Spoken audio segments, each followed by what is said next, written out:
और ये रूस के फिलहाल वोस्तोक बैटल ग्रुप के एक्शन को लेकर एक बड़ी खबर है। यूक्रेन के निप्रो में MLRS से ये हमला हुआ है। एक और बड़ी खबर आपको बता दें, क्योंकि यूक्रेनी सेना को बड़े नुकसान की आशंका को लेकर एक और सबसे बड़ी खबर। फिलहाल देखिए, ये ग्राउंड रियलिटी है उस वॉर फ्रंट की जहां लगातार हो रहे हमलों के बीच तस्वीरें आ रही हैं और ये वोस्तोक बैटल ग्रुप का एक्शन है। यूक्रेन के निप्रो में MLRS से हुए हमले की ये तस्वीर देखिए। यूक्रेनी सेना को बड़े नुकसान की आशंका।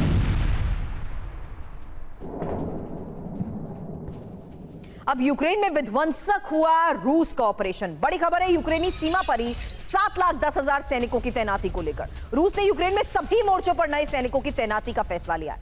1255 किलोमीटर की फ्रंट लाइन पर रूस की किलेबंदी ही आज की एक और बड़ी खबर है। अब रूस की यूक्रेन को 3 तरफ से घेरने की ये कोशिश।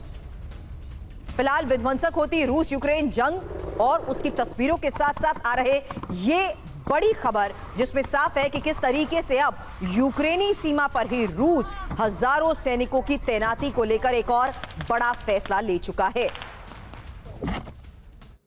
इसी बारे में एक इंफॉर्मेशन अब आपके सामने, जहां समझिए कि आखिर किस तरीके से अब कुछ और एक्शंस को एग्जीक्यूट किया जा रहा है, जहां रूस ने 7,10,000 सैनिक फ्रंट लाइन पर तैनात किए हैं। यूक्रेन के कमांडर इन चीफ ओलेक्सांद्र सुर्स्की का यह दावा है। रूस की तैनाती करीब 1255 किलोमीटर लंबी सीमा रेखा पर फैली है। रूस लगभग पूरी फ्रंट लाइन पर आगे बढ़ने की कोशिश भी कर रहा है, चाहे लिमन हो या पोक्रोवस्क, कुपियांस्क हो या हुलेपोले के मोर्चे पर भीषण जंग को लेकर खबर है और आने वाले वक्त में यूक्रेन के खिलाफ और विध्वंसक मिसाइल हमलों की आशंका को लेकर भी किया जा रहा है दावा। लेकिन इस बीच जो बात प्रोफेसर अमिताभ आपको कहते हुए मैंने रोकी थी, वो इसलिए क्योंकि अगली बड़ी खबर जरा गौर से सुनिएगा। ये रूस के न्यूक्लियर बॉम्बर बेस को लेकर एक बड़े हमले की खबर है, जहां एंगल्स एयर बेस पर यूक्रेन का ड्रोन अटैक हुआ है। हालांकि बड़ी खबर आपको बता दें, सारातोव में Tu-95 बॉम्बर का यह बेस है जिसे टारगेट किया गया। रूस के Tu-160 बॉम्बर के बेस पर हमला हुआ है,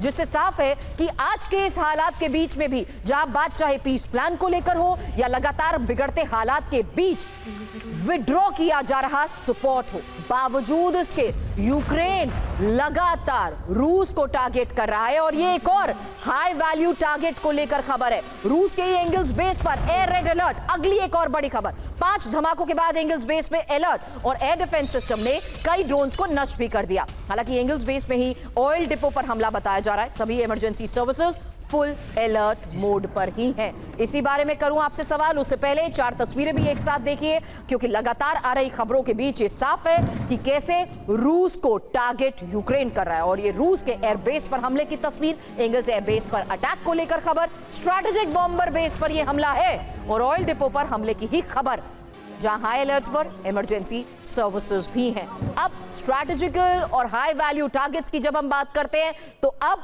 एंगल्स एयरबेस पर हुए हमले की खबर उस लिहाज से समझिए क्योंकि ये रूस के सबसे बड़े स्ट्रैटेजिक बॉम्बर बेस पर हमला है। खबर है Tu-160 और Tu-95 के बेस पर ड्रोन अटैक को लेकर। खबर है सारातोव में मौजूद बेस में ऑयल डिपो पर अटैक को लेकर। खबर है सारातोव में सभी इमरजेंसी सर्विसेज हाई अलर्ट पर हैं और एंगल्स एयरबेस रूस के सबसे महत्वपूर्ण बेस में से एक है। यही अब आपसे सवाल प्रोफेसर अमिताभ, क्योंकि यूक्रेन में बड़े हमले के लिए यहीं से उड़ान रूस के बॉम्बर भरते हैं और यूक्रेन के लिए यह बेस स्ट्रैटेजिक टारगेट नंबर 1 की कैटेगरी में आता है। प्रोफेसर अमिताभ, देखिए सुरभि जी, एंगल्स एयरबेस जो है आपने देखा होगा, ये तीसरी बार उस पर अटैक हुआ इस पूरे सीरीज में।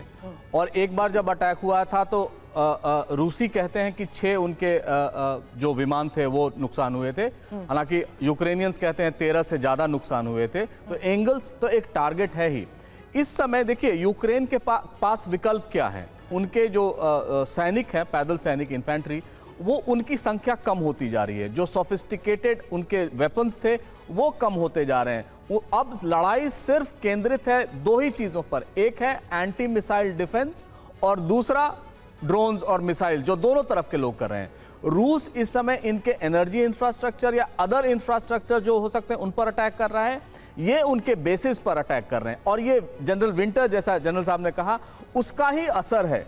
आगे आके हम ये भी और पिछले 4 साल में आपने देखा होगा सुरभि जी, आप तो बहुत अच्छा कवर कर रहे हैं इस चैनल पे, कि पिछले 4 साल में विंटर्स के समय ऐसे ही अटैक्स होते हैं, ओवर एरियल अटैक्स होते हैं और ज्यादातर कोशिश की जाती है कि दोनों तरफ से, पहले साल ऐसा नहीं किया गया था यूक्रेन की तरफ से, बट दूसरे, तीसरे और चौथे साल will it put an end to the war sir? सवाल तो यही है, क्योंकि आज जिस तरीके से इन्हीं विंटर प्लान्स को एग्जीक्यूट किया जा रहा है, चौथा साल है सर ये युद्ध का, और आज के इस हालात के बीच में हो रही बातचीत क्या इन्हीं अटैक्स की वजह से डीरेल नहीं हो जाएगी? यही सवाल। नहीं, मुझे नहीं लगता डीरेल होगा। देखिए, आप अपने आप को स्ट्रेच कर रहे हैं, और इस स्ट्रेच करने का मतलब है आप ज्यादा से ज्यादा भूमि कैप्चर करेंगे तो निगोशिएटिंग कैपेसिटी आपकी बढ़ जाएगी। यही यूक्रेन भी मानता है कि ज्यादा से ज्यादा अगर उनके इंफ्रास्ट्रक्चर पर अटैक किया जाए तो उनकी निगोशिएटिंग कैपेसिटी बढ़ जाएगी, और कोई इस समय थमने के लिए तैयार नहीं है। लेकिन जो पोजीशन है इस समय, आप देखें, इस साल रूस ने सबसे ज्यादा टेरिटरी कैप्चर की है यूक्रेन की, पिछले पूरे 4 साल में, अगर क्राइमिया को छोड़ दें तो वो तो पहले ही कैप्चर हो चुका था। तो इस समय दोनों अपनी बढ़त बनाने की कोशिश में, जहां तक संभव हो, डिस्ट्रक्शन हो, लैंड कैप्चर हो। लैंड कैप्चर तो अब यूक्रेन कर नहीं पा रहा है इनके इंफ्रास्ट्रक्चर बेसिस पर, लेकिन तब जिस जाके तरीके से फिलहाल नेगोशिएशन रूस लैंड कैप्चर कर चुका है, कुलकर्णी सर, अगला सवाल आपसे करूंगी कि यार रूस अब यहाँ गवर्न करने को भी तैयार होने वाला है? क्योंकि फिलहाल एक तस्वीर अब यूक्रेन के MiG-29 फाइटर जेट्स की उड़ान की यह तस्वीर बताई जा रही है, जहां रूस के ड्रोन और मिसाइल को मार गिराया गया, और पीछा कर रूसी मिसाइल इंटरसेप्ट कैसे की गई वो तस्वीर देखिए।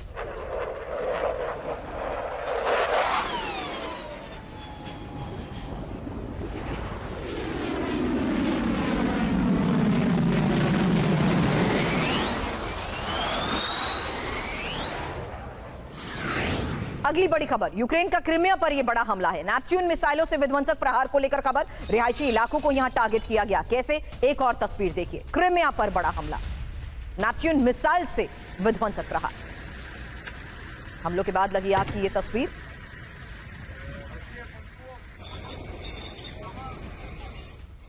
अब यूक्रेन का रूसी पैदल सैनिकों पर हमला। एक और तस्वीर सामने आई है जहां रूस के सैन्य ठिकानों पर ड्रोन अटैक किया गया, और इसी हमले में कई रूसी सैनिकों को ढेर करने का दावा।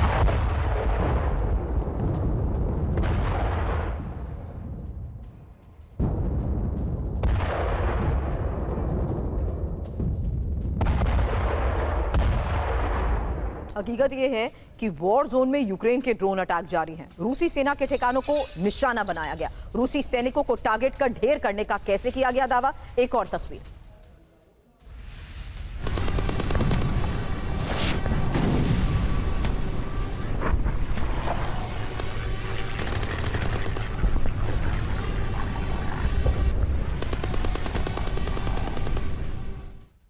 और बड़ी खबर है, एद्रिविका में ड्रोन हमला, और ये रूस का यूक्रेन में ड्रोन अटैक है।